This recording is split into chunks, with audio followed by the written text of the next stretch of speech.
Hello friends, DCN में lecture number 18 में आपका स्वागत है। डेटा कम्युनिकेशन नेटवर्क में अभी हम लोग डिस्कशन कर रहे हैं डेटा लिंक लेयर। और डेटा लिंक लेयर में एक बात तो स्पष्ट है कि अब हम नोड टू नोड ट्रांसमिशन की बात कर रहे हैं। हम पूरे सोर्स टू डेस्टिनेशन की कोई बात नहीं करते। हम सिर्फ एक नोड से दूसरे नोड पर डेटा जब पहुंचता है तो क्या क्या प्रॉब्लम हो सकती है। एक सबसे पहली संभावना है एरर जनरेट होने की। तो एरर को करेक्ट करने का दो तरीका है हमारा।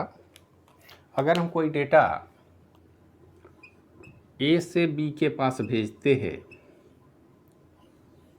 यह दोनों नोड है हमारे पास, और ए से डेटा चल के बी तक पहुंचता है, हो अगर यहाँ पर हमारे पास डेटा सही से आए तो कोई दिक्कत नहीं है।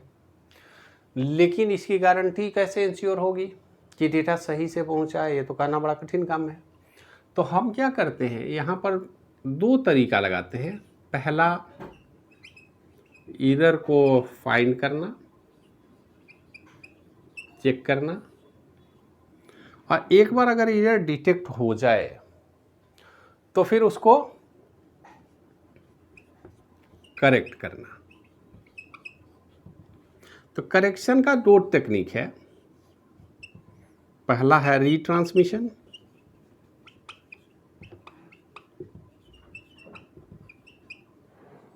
जो सबसे आसान है कि हमने डिटेक्ट किया, कोई एरर आया तो हमने एक एक्नॉलेजमेंट भेजा, मैसेज इनके पास भेजा कि भाई आप फिर से दोबारा रीट्रांसमिट कीजिए, वो डेटा करप्ट है, डेटा सही से नहीं पहुंचा है।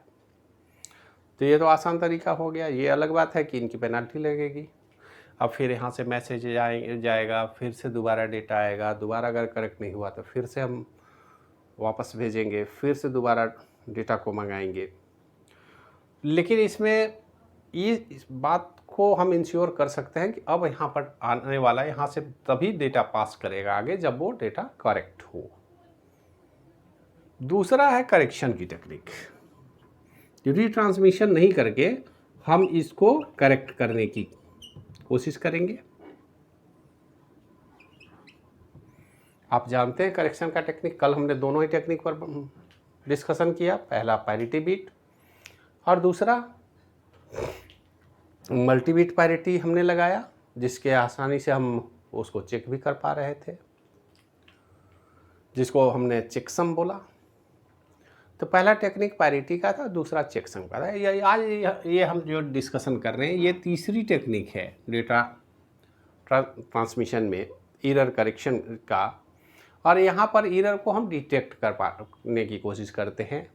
और यहाँ जो डिटेक्ट करते हैं, अब बीट बाई बीट या मल्टी बीट की बात हम नहीं करते, हम पूरे डेटा के बात करते हैं। मान लेते हैं कोई हमारे पास डेटा है 10, मान लेते हैं हम ले लें 10110, ये हमारा डेटा है। अब इस डेटा को हम सेंड करना चाह रहे हैं, तो यहाँ पर जो व्यवस्था हम बनाते हैं, यहाँ हम कोशिश करते हैं एक सेपरेट डेटा सेलेक्ट करेंगे, इसका इससे कोई लेना देना नहीं है। और ये जो है हमारा एक तरह से कोड है, और ये जो रिडंडेंसी कोड है इसका कैसे इस्तेमाल करते हैं पहले इसको हम समझें। अभी हम कुछ ज़्यादा नहीं बोलेंगे। आप देखिए कि मान लेते हैं ये कोड है हमारे पास, और इस कोड को हम इस्तेमाल करें इस डेटा को ए से बी के पास भेजने में। इस कोड का क्या रोल है? तो एक बेसिक कॉन्सेप्ट ये है कि जब भी हम इस डेटा को भेजेंगे तो जो भी हमारे पास कोड है उसके मल्टीपल के आधार पर भेजेंगे। और मल्टीपल का भी व्यवस्था प्रोविज़न जो है वो सीधे डिवीज़न वाला कॉन्सेप्ट नहीं है। भले ही हम डिवाइड करने की कोशिश करेंगे, लेकिन डिवीज़न नहीं करके हम कुछ दूसरा ही तरीका अपनाते हैं। और देखिए कैसे काम करता है। अब ये जो हमारा डेटा है 101, इस डेटा में इसका डिवीजन करने की कोशिश करेंगे, लेकिन ये डिवीजन अरिथमेटिक डिवीजन नहीं होगा। हम क्या कर रहे हैं, सबसे पहले इस डेटा को यहाँ लिखे। अगर हम यहाँ डिवाइड करने की कोशिश करें तो वन टाइम में 101 हमने लिखा। अब ऐसा नहीं है अरिथमेटिक डिवीजन की तरह कि सब्ट्रैक्ट नहीं करेंगे। यहाँ पर जो ऑपरेशन होगा वो हमारा XOR ऑपरेशन होगा, ये ध्यान में रखिएगा। यही सबसे बड़ा कन्फ्यूजन होता है। हम डिवीजन करने के लिए बता तो रहे डिवीजन है, लेकिन डिवीजन है नहीं, ये एक्सक्लूसिव और ऑपरेशन परफॉर्म कर रहे हैं। और एक्सक्लूसिव और ऑपरेशन क्या करता है जरा सा देख लीजिए, आप खुद ही देखें क्या होगा। 0 1 1 1 0 1 1 1 0। अब हम फिर से इसको डिवाइड करने की कोशिश करेंगे तो यहाँ तो दो ही वैल्यू है, 0 से तो कोई मतलब है नहीं हमको, तो ऊपर से एक वैल्यू हम नीचे लेंगे। फिर 1 टाइम करते हैं 1 0 1। अब क्या होगा 1 1 0 1 1 1 0। तो ये 0, अब ये हमारा 1 0, अब तो यहाँ ऊपर से कोई डेटा है नहीं, तो ये हमारा एक तरह से रिमाइंडर बच गया। ये बात को समझ लीजिए, हम दिखा रहे हैं आपको कि हम डिवीजन कर रहे हैं, लेकिन डिवीजन हम कर नहीं रहे हैं। इस डेटा को डिवीजन करने की कोशिश कर रहे हैं, लेकिन हम XOR ऑपरेशन परफॉर्म कर रहे हैं। हर जगह हमने XOR ऑपरेशन परफॉर्म किया है। XOR ऑपरेशन परफॉर्म करने का मतलब है कि लास्ट में जो रिमाइंडर बच गया, अब हमारे पास कोई डेटा ऊपर में है नहीं तो उसको नहीं लाएंगे। अब इस डेटा को, ये जो रिमाइंडर है, इस डेटा को हम यहाँ लिखेंगे।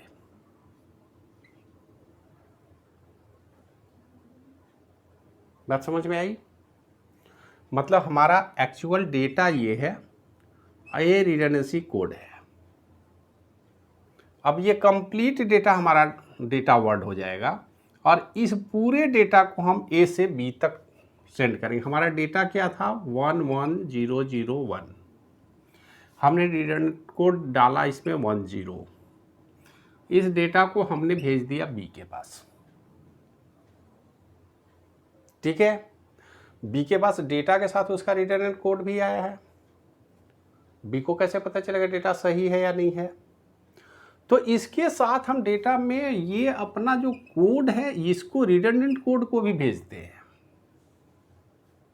या कई बार क्या होगा कि इस डेटा कोड को हम पहले से B को भेज देंगे कि अब हमारा जो डेटा आएगा वो इस रिडंडेंट कोड के आधार पर आप उसको डिटेक्ट कर दीजिए वो सही है या नहीं है। तो अब ये जो डेटा हमने भेजा ये तो B के पास आ गया A से चल के। अब A से चल के आने के बाद B भी वही ऑपरेशन परफॉर्म करेगा। B भी 101 तो उसके पास है रिटर्न कोड, तो इसके आधार पर वो यहाँ काम करना शुरू करेंगे। अब देखिए ज़रा, B का ऑपरेशन तो यहाँ पर ख़त्म नहीं होगा क्योंकि वहाँ से 101 हम लाएंगे, फिर से 1 टाइम में हम मल्टीपल में जाएंगे 0 0 0 और लास्ट में आया वो भी 0। अगर लास्ट में डिवीजन में रिमाइंडर हमको 0 बचता है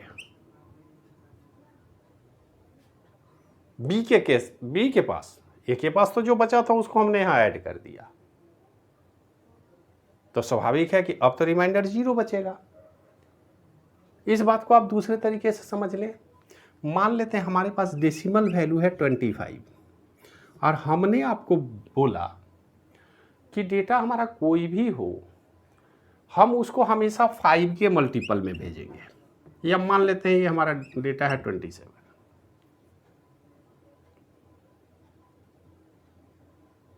ठीक है। अब इस 27 में हमने बोला कि जब भी हमारा डेटा होगा तो 5 के मल्टीपल में होगा, तो इसे +3 कर देंगे तो 5 के मल्टीपल में हो जाएगा। ये डिवीजन जब भी आप B पर परफॉर्म करेंगे रिजल्ट हमारा रिमाइंडर 0 ही होना चाहिए। अगर 0 नहीं आता है, 0 नहीं आता इसका मतलब गड़बड़ है। हम डिटेक्ट तो कर पा रहे हैं कि भाई इसके मल्टीपल में आना था, इनको 5 के मल्टीपल में चलना था, जबकि 5 के मल्टीपल में ये नहीं आए। तो यहाँ पर कुछ हमने ऐड किया, यही हमारा रिटर्न डेटा है डिजिटल फॉर्म में। अब हम जब भी इस जो भी डेटा भेजेंगे उस तरह के मल्टीपल में भेजेंगे कि इससे जब हम डिवीजन परफॉर्म करेंगे, और डिवीजन भी कैसे, एक्सऑर ऑपरेशन के थ्रू, तो हमारा रिमाइंडर निश्चित रूप से 0 होना चाहिए। यदि 0 है तो डेटा करेक्ट है, उसमें कुछ भी करने की जरूरत नहीं है। बात समझ में आ गई? अब एक दूसरा भी तरीका, अब इससे फायदा क्या होगा कि अब हमारा डेटा का लेंथ कोई मायने नहीं रखता। एक और एग्जांपल जरा सा देखिए तो और क्लियर समझ में आ जाएगी।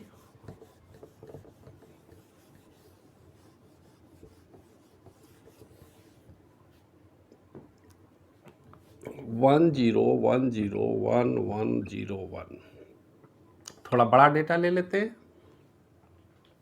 और हमारे पास मल्टीपल है 1101।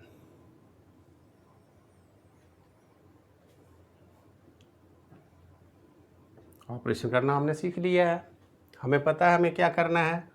1101 एक्सऑर ऑपरेशन पर परफॉर्म करेंगे, 111 111 111 110। अब यहाँ से 1 रिमाइंडर लेंगे, फिर 1101। अब यहाँ 1 हो 0 हो इससे हमको कोई फ़र्क नहीं पड़ता, इस रिमाइंडर को डिवीजन को रखने की ज़रूरत ही नहीं है, तो इसकी बात हम नहीं करते हैं, इसको हम छोड़ देते हैं।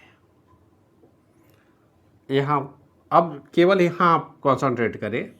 अब 110100, अब यहाँ पर 10 है, हमारे पास 4 बिट का डेटा है, इसको हम ऑलरेडी उतार चुके हैं, तो अब हम 2 बिट को नीचे लाएंगे, 10 फिर से परफॉर्म करेंगे, 1101 1110, फिर 1 लाए, फिर 1101, यहाँ पर 1101।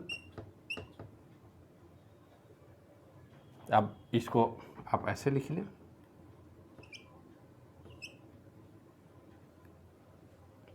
अब एक बात और ध्यान में रखना है, इस एग्जाम्पल को बनाने का हमारा मकसद है कि अब आप देखें यहाँ पर 4 बिट रिमाइंडर आया है 0010, क्या हम इसको जोड़ दें?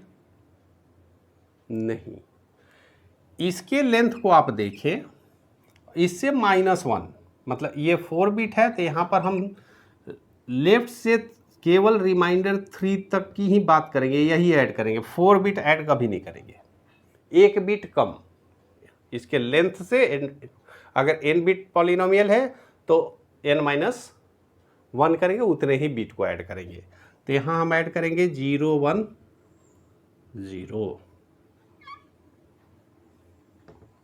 अब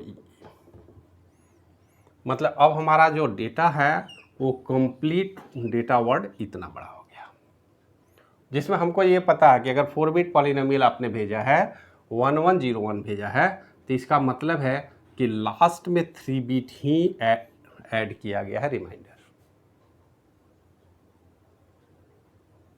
क्लियर? अब जरा देखिए कि ये हमारे पास ए से चला और बी के पास आ गया, बी सेम ऑपरेशन परफॉर्म करेगा, यही स्थिति यहाँ आएगी। लेकिन यहाँ आने के बाद जब आप देखेंगे तो हमारे पास अभी 01 बचा हुआ है, 1001 फिर से परफॉर्म करेंगे, तो यहाँ पर होगा 1101 1101 110 001 110। यहाँ फिर हम लाएंगे 0 1 टाइम में करेंगे,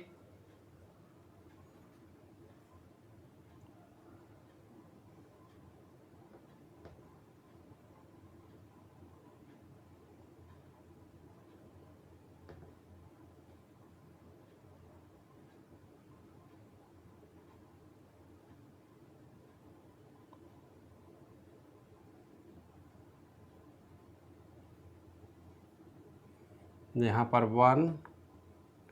1101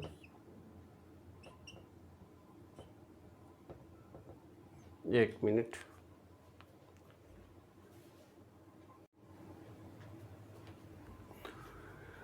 अब इसको ज़रा देखें हम।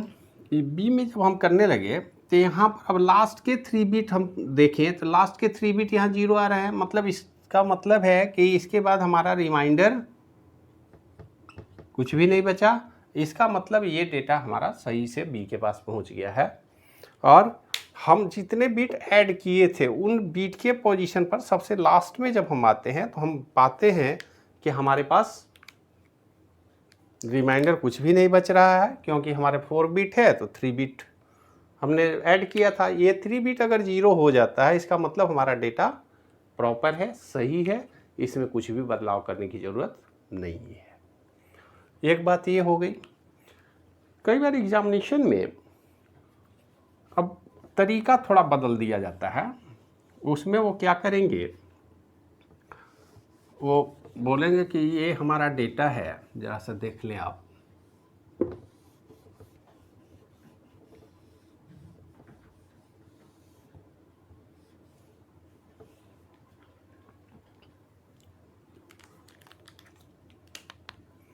ये हमारे पास डेटा है, ये पूरा को हम डेटा मान लें, कोई दिक्कत नहीं है। और वो बोलते हैं कि इसमें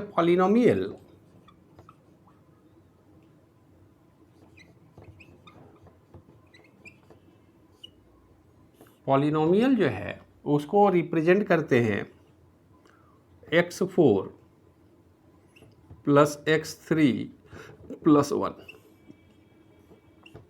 ये मैथमेटिकल नोटेशन में वो पॉलिनोमियल दे देते हैं।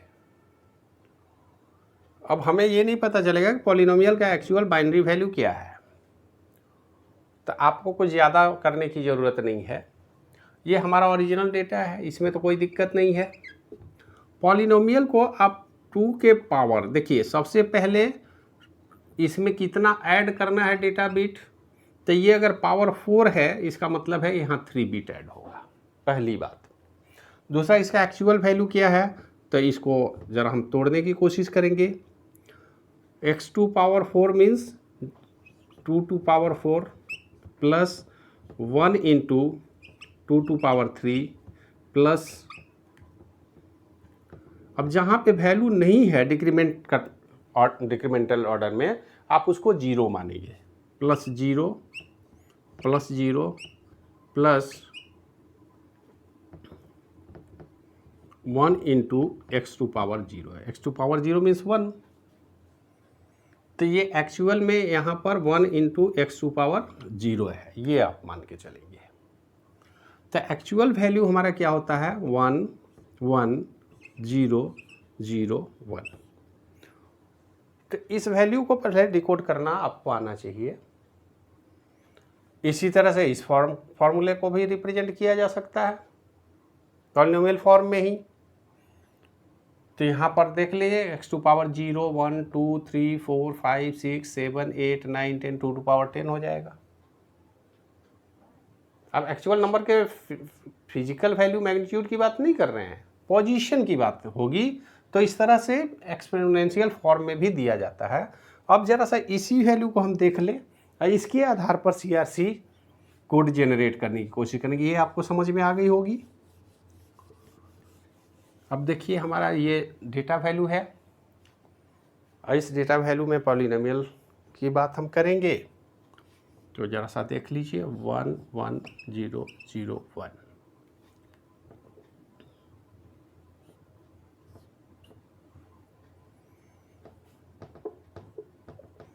अब इस तरह से आप निकाल लें, तो 1 1 0 0 1 इस तरह से करेंगे तो 1 1 0,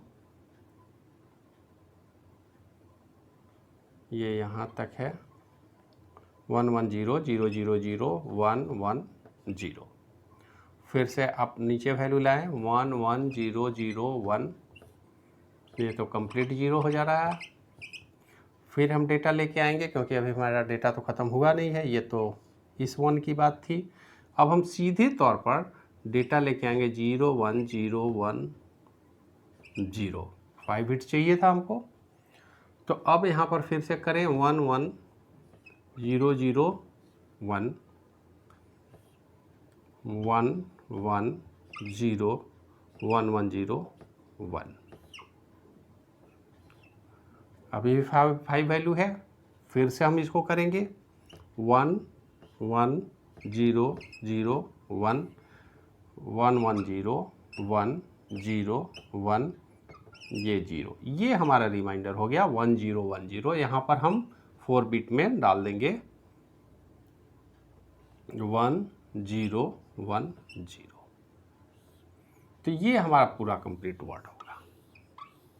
अगर यहाँ 5 बिट है तो यहाँ देखिए 4 बिट में रिमाइंडर बचा। इस रिमाइंडर के साथ इस डेटा को हम बी के पास भेजेंगे, और जब बी के पास भेजेंगे तो फिर वही स्थिति होगी। सबसे लास्ट में हमारे पास रिमाइंडर क्या आएगा 1 0 1 0, ये अभी बचा हुआ है।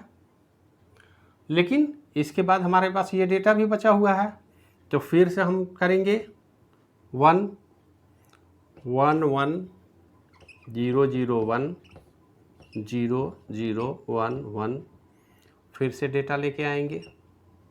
इस तरह से करते करते हम देखेंगे कि ये लास्ट के 4 वैल्यू हमारे पास 0 होने चाहिए।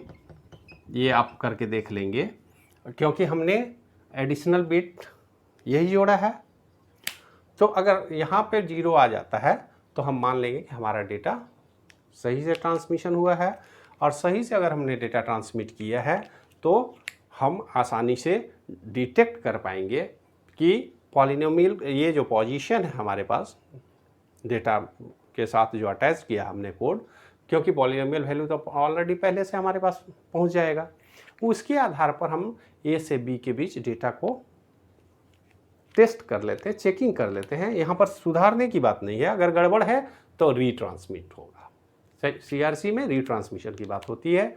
और इसमें एक फ़ायदा है कि अब हमारे पास डेटा लेंथ की बात हम नहीं करते हैं। जितना बड़ा डेटा हो भेज दीजिए, आप 1 के डेटा भेजना है भेज दीजिए, हमारे पास उसका वैल्यू भेज दीजिए, जो रेफरेंशियल कोड है उसको भेज दीजिए। उस रेफरेंशियल कोड के आधार पर हम डिटेक्ट कर लेंगे और बड़े से बड़ा डेटा को एक ही बार में ऑपरेशन परफॉर्म करके हम चेक कर सकते हैं कि हमारा डेटा सही से अपने डेस्टिनेशन पर आया है या नहीं आया। आ गया तो कोई बात नहीं है, नहीं आया तो रीट्रांसमिट कीजिए। तो ये एक टेस्टिंग का टेक्निक है जो हम डेटा लिंक लेयर पर परफॉर्म करते हैं। आज के लिए इतना ही, मिलते हैं फिर अगले वीडियो लेक्चर के लिए। देखने के लिए धन्यवाद।